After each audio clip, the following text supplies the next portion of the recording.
Hello everyone, এই দেখুন আমি কাঁকরোলের পুর বানিয়েছি। আপনারা কারা কারা এটা ভালোবাসেন একটু কমেন্টে জানাবেন।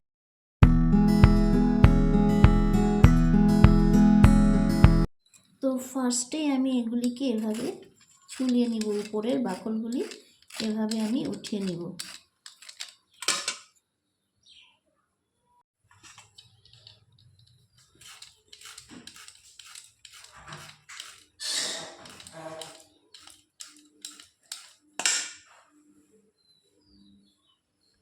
তো এইভাবে আমি সবগুলি ছুলিয়ে নিলাম।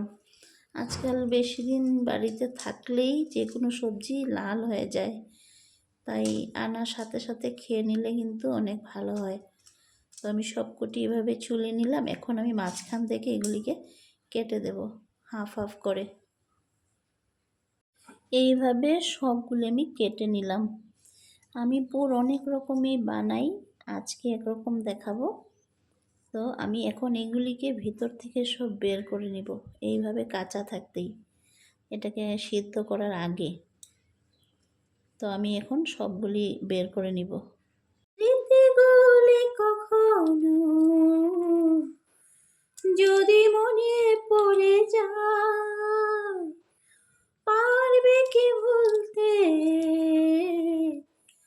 তুমি কখনো আমার এ বাঁধন, এ যায় এ প্রথম প্রেমের ছোঁয়ায়, মায়াবিনী রাতের বুকে চেয়ে দেখো, দেখো নাচে।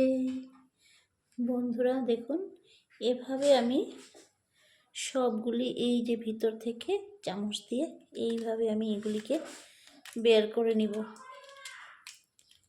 এই দেখুন, এগুলি আমি রেখে দিব। এই যে সবগুলি এভাবে আমি বের করে নিব।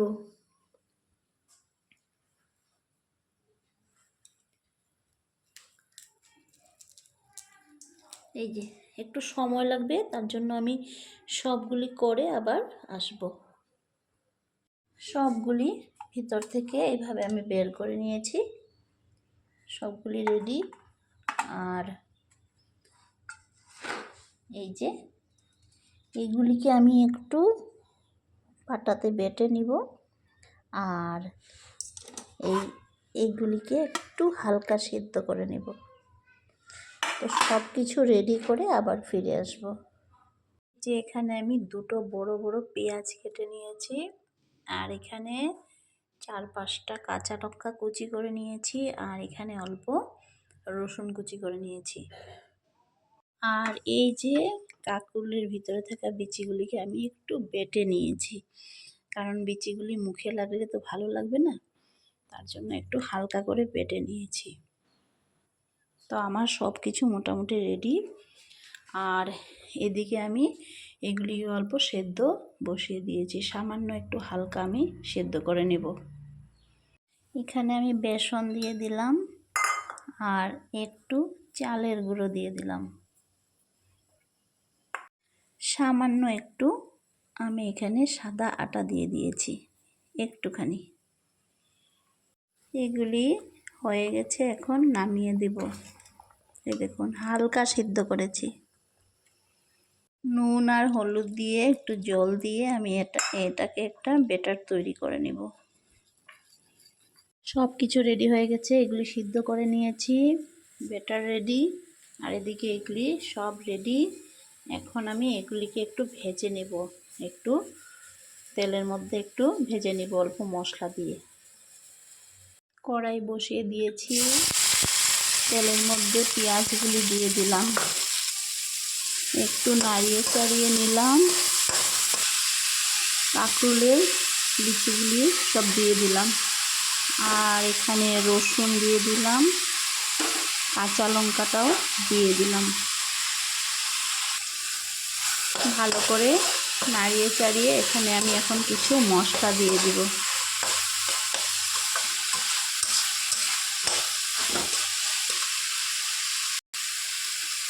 হলুদ দিয়ে দিলাম, নুন দিয়ে দিলাম পরিমাণ মতো, আর একটু লঙ্কার গুঁড়া দিয়ে দিলাম। না দিলেও চলবে, এটা অপশনাল, আমি অল্প একটু দিলাম।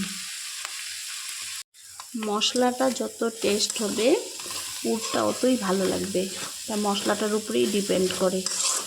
তো এখানে ঝাল নুন সব কিছু যদি ঠিক থাকে তবে কিন্তু পুরটা অনেক টেস্টি হবে। তো আমার মোটামুটি এটা হয়েই গেছে, এই দেখুন। কারণ এটা তো আবার ভাজবো, পুরের ভিতরে ঢুকিয়ে এটাকে আবার ভাজা হবে, তার জন্য আমি এখানেই গ্যাসটা অফ করে দিলাম।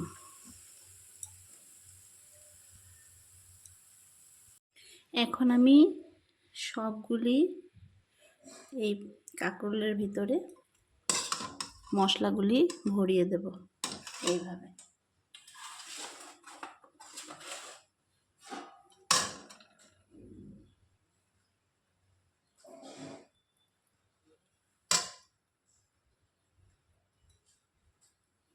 এই দেখুন, এইভাবে সবগুলি এইভাবে ভরাবো।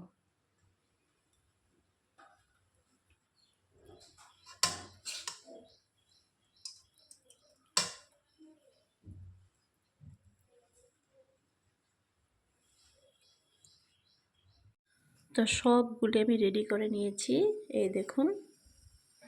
এখন এগুলিকে আমি ভেজে নেব বেসনে লাগিয়ে লাগিয়ে।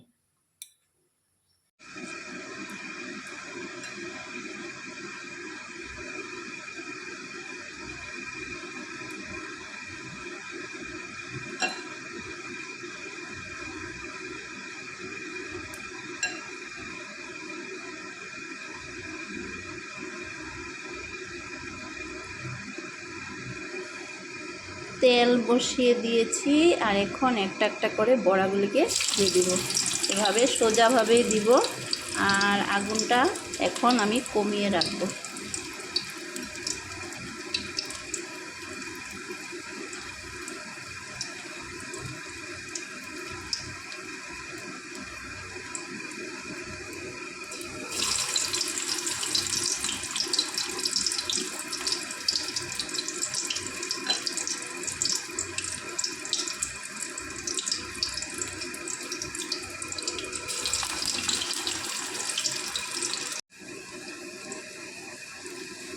আস্তে আস্তে এগুলিকে একটু পাল্টে দিতে হবে। আস্তে আস্তে সবগুলিকে একটু উল্টে দিলাম।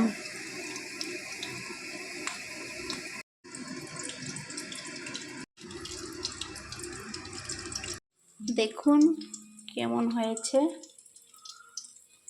আমার কাঁকরোলের পুরগুলি রেডি হয়ে গেল। যদি ভালো লাগে একটি লাইক কমেন্ট শেয়ার করে পাশে থাকবেন। সবাই ভালো থাকুন। নমস্কার।